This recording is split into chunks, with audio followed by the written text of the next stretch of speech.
nyuma y'icyemezo cyafashwe cyo gusezerera mu gisirikare bamwe mu bahoze ari abasirikare ba FPR bashinjwa ubwicanyi bwakorewe mu gihugu cyose ndetse bakaba baratanzweho na manda zo kubafata cyane nk'uko byagaragaye muri mapping report yakozwe na Dr Mikwege, bikavugwa kandi mu bitabo by'abanditsi bakomeye nka Judy River werekanye uko FPR Inkotanyi yamennye amaraso mu Rwanda ndetse no muri Congo. Bikaba kandi ubwo buhamya bwerekana uruhare Kagame n'abasirikare be ba FPR Inkotanyi bagize ubwo Michael Rongo, Charles Onana ndetse n'abandi bose banditse bagaruka kuri ubwo bwicanyi. Ubwo bwicanyi rero mu by'ukuri bukaba bwarashinjijwe bamwe mu basirikare bakomeye nk'uko mubibona ahantu hatandukanye. Byabaye ngombwa yuko twongera gusubiramo ubwo bwicanyi ndetse tunasaba abantu bakurikira muvandimwe kandi nyakubahwa Paul Rusesabagina, nyakubahwa Joseph Matata, nyakubahwa Perezida wa Repubulika ikorera mu buhungiro Padiri Nahimana, Profeseri Kambanda Charles, turifuza yuko ineza yawe yagaragarira mu kwandika impapuro zita muri yombi bano basirikare ba FPR, cyane yuko nk'uko Generali Kayumba Nyamwasa amajije kwirukanwa mu gisirikare yagiye mu rukiko rwa Arusha asaba yuko bamufunga kuko yiteguraga kuba yavuga ukuri kose ku bwicanyi bwa FPR Inkotanyi, ari ku bwicanyi bwa jenoside y'Abatutsi, ari kuri jenoside y'Abahutu ndetse na miliyoni 20 z'abanyekongo bapfuye. Ibyo byose bikaba biri ku mutwe wa Kagame agaragaza uruhare bamwe mu basirikare babigezemo. Urukiko rwa Arusha rwavuze yuko nta dosiye yiwe ihari. Hagati aho ngaho rero byamaze kugaragara neza yuko bwa budahangarwa bwatumaga FPR Inkotanyi idafata bamwe mu bajenerali ubu nta bugihari. Twasabaga rero nk'umunyamategeko kubwo ineza yawe uhora ubwira abanyarwanda, iki ni igihe kigeze yuko iyo neza yawe yagaragarira mu kwandika impapuro zita muri yombi aba bantu bose FPR Inkotanyi yagaragaje yuko yabakuye mu mirimo. Bakaba mu by'ukuri rero bigaragara ko isaha n'isaha iyo gurupe twifuza ko nyakubahwa Profeseri Kambanda wakurira igurupe ya Paul Rusesabagina, igurupe ya Christophe ya Joseph Matata, igurupe ya Padiri Nahimana, igurupu y'abandi banyarwanda b'inararibonye b'inzobere bakurikirana 5 amakuru yo mu karere. Navugamo nka Noel Ndanyuzwe, Padiri Fortunatus Rudakemwa ndetse n'abandi bantu bose de bonne volonté politique bafatanya guhagarika no guta muri yombi bano bajenerali baregwa ubwicanyi, mugafatanya na Dr Mikwege, mugafatanya n'abanditse ibitabo by'ubwicanyi bwabereye mu Rwanda, mugafatanya n'abatanga buhamya barokokeye mu Rwanda, baba Abahutu n'Abatutsi, abarokokeye mu mashyamba yo muri Congo, abafite ababo bagiye bicwa bakicirwa mu magereza. Iki kibazo mu by'ukuri bwana Profeseri Charles Kambanda ni kimwe mu byakongera kugaragariza abanyarwanda yuko ya neza wifuriza abanyarwanda inyuze mu kuri, mu kugaragaza amateka yatumye abanyarwanda bamaranira ubutegetsi, fpr ikarimbura akarere hafi u rwanda rwari igihugu gitemba amata n'ubuki, ikaba yari umutima wa afurika, rukaba rwari ruzi ko ari igihugu imana yirirwa ahandi igataha i rwanda, ariko abanzi b'u rwanda ntabwo bemeye yuko ayo mahoro atera kabiri, ahubwo kuva muri 1990 u rwanda rwatewe n'ibinywa amaraso byamennye amaraso buri ahantu hose ku butaka bw'u rwanda no muri congo, bikaba byaratumye umunyarwanda isi ya none ahantu hose ageze bamwamaganira kure kubera amarorerwa ya fpr inkotanyi. Kubera abanyarwanda bafite ubushake rero, twumva mu buryo twifuzamo u rwanda ruzima ari uko dr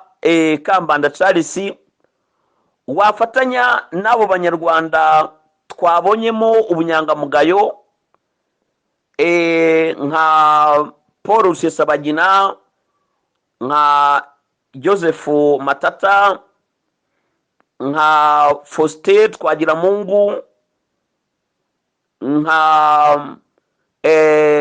theogene rudasingwa, ndetse ba noel ndanyuzwe, tutibagiwe benshi mu bamwe mu bafatanyije na fpr inkotanyi bazi ko ari mu neza y'abanyarwanda, ariko bikarangira ari umutwe w'amabandi ugamije kumena amaraso ku batavuga rumwe nabo. Abo bose bakaba mwafatanyiriza hamwe na sosiyete sivile, ndetse byaba na ngombwa mugafatanya na guverinoma y'u rwanda ikorera mu buhungiro, mwakenera yuko abanyarwanda bashyira umukono kuri izo mpapuro zita muri yombi abo binywa amaraso, nabyo byagakorwa kugira ngo aba bose bagaragaye muri iyo raporo nk'uko bigaragara uruhare rwabo: James Kabarebe, Fred Ibingira, Charles Kayonga, Frank Kamanzi, Martin Nzaramba, Eric Murokore, Auguste Turagara, Charles Karamba, Albert Murasira, Chris Murari, Didas Ndahiro na Emmanuel Ndahiro, ndetse n'abandi bose baregwa ibyaha bikomeye byibasiye inyoko muntu, ibyaha byakozwe mu ntambara, ndetse n'ibyaha byambukiranya imipaka. Hakaba byaragaragaye muri raporo zitandukanye, ndetse n'ubushakashatsi bukomeye bwakozwe n'abanditsi b'ibihangange. Izo raporo zose zigaragaza yuko isi itagombye kurebera ubwo bwicanyi bubaho, mu gihe amahanga yasakuje yuko aba muri fpr bakoze ubwicanyi bw'ibyaha bya jenoside, ariko bakaba bari bamaze igihe bakingiwe ikibaba na leta y'i Kigali. Uyu ni umwanya ukomeye yuko leta y'i Kigali ibakuyeho amaboko, bikaba bigaragara yuko na ya immunite bari bafite yo already yarangije gukurwaho, ubwo urukiko rwa Washington DC bwavugaga yuko abategetsi bo mu Rwanda bose kuva kuri Premier Kagame n'abandi bose bakuriweho ubudahangarwa. Bityo rero iki ni ikimenyetso kigaragara yuko mutagomba kureka zino nkoramaraso z'abajenerali barega ubwicanyi bukomeye, jenoside y'abahutu, y'abatutsi n'iy'abakongo. Ntabwo mugomba kubareka ngo bajye mu rugo iwabo, binjire muri bizinesi, bashyire akaguru ku kandi nk'aho ubu bwicanyi bwabaye bw'amaraso ntacyo buvuze muri histoire de l'humanité. Ku bw'ibyo ngibyo rero ntabwo mugomba kubaha amahoro. Profeseri Kambanda, mu rwego rw'uko abanyarwanda hafi ya bose bagufitiye icyizere, twasabaga yuko wafatanya n'abo banyarwanda b'inararibonye, ugafatanya na ba banditsi banditse ibitabo, ugafatanya na Dr Mukwege wanditse mapping report, mugafatanya na ba batutsi bitandukanyije n'amabandi bayobowe na Rudasingwa Theogene ndetse na Musonera,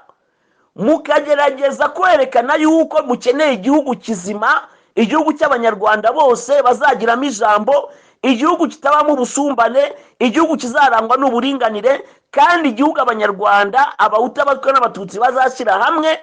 bakiga ku byemezo bifitiye abanyarwanda bose akamaro. Ubwo rero mu cyizere Profeseri Kambanda tukugirira, ubwuko abanyarwanda bose bakwibonamo, ubwuko abanyarwanda bose bizerera muri Rudasingwa Theogene, bakizerera muri Musonera nk'abanyarwanda b'abatutsi ariko badafite ingengabitekerezo y'amoko yabamunze imitima, mukegerana n'abandi banyarwanda bazima twabonye haruguru aho ngaho nka ba Paul Rusesabagina bitangiye igihugu, ba Padiri Nahimana, ba Fortunatus Mudakemwa, ba Noel Ndanyuzwe, ba Joseph Matata uharanira uburenganzira bw'ikiremwa muntu, mukagenda mukareba muri societe civile abantu bose mushobora kuvuga ijambo rikijyana, mukandikira amahanga yose, mukandikira ICC, mukandikira urukiko rwa Afurika, mukandikira buri hamwe hose hashoboka, mugasavinga kuri Union Européenne, mugasavinga kuri Banque Mondiale, mugasavinga kuri leta zunze ubumwe za Amerika, Ubwongereza, Ububirigi, Ubufaransa, Ubudage, ibihugu byose mugatanga impapuro zita muri yombi bano bajenerali ba FPR baregwa kumena amaraso mu karere dutuyemo. Ibyo nibyo byazatuma abanyarwanda bagera ku bumwe, amahoro n'ubutabera, ndetse bikazadufasha kugera ku bwiyunge nyakuri, cyane yuko abakoze ibyaha bimeze nk'ibyo ngibyo abenshi banabeshewe, ubu ngubu barimo kuborera muri gereza. Nta kuntu byakumvikana muri sosiyete nyarwanda kubona we Profeseri Kambanda nk'umunyamategeko wareka bano bicanyi b'abagenosideri bakicara bakidegembya, kaba ari agasuzuguro gakomeye ka imanite, cyane cyane ku mateka y'u Rwanda, kubona ko nta kintu cyakorwa kugira ngo bano bicanyi batabwe muri yombi. Izi ni inshingano zikomeye tubahaye kugira ngo cya cyizere mwatakarije mu gihe cyatambutse mwongere mu cyubake mu gushaka ubutabera bw'abanyarwanda. Urakoze cyane cyane Professor Charles Kambanda. Shimiye kandi n'abanyarwanda bose twasabye yuko bakwegera Kambanda mu buryo bwo kugira ngo hakorerwe impapuro zo guta muri yombi bano bicanyi b'abagenosideri mu karere. Abanyarwanda twese natwe tubasezeranyije inkunga yacu, yaba inkunga y'ibitekerezo, yaba inkunga yo gukora ku mufuka, cyangwa se n'indi nkunga iyo ari yo yose abanyarwanda biteguye gutanga ngo ukuri n'ubutabera birusheho guhabwa icyicaro mu muryango wa sosiyete nyarwanda.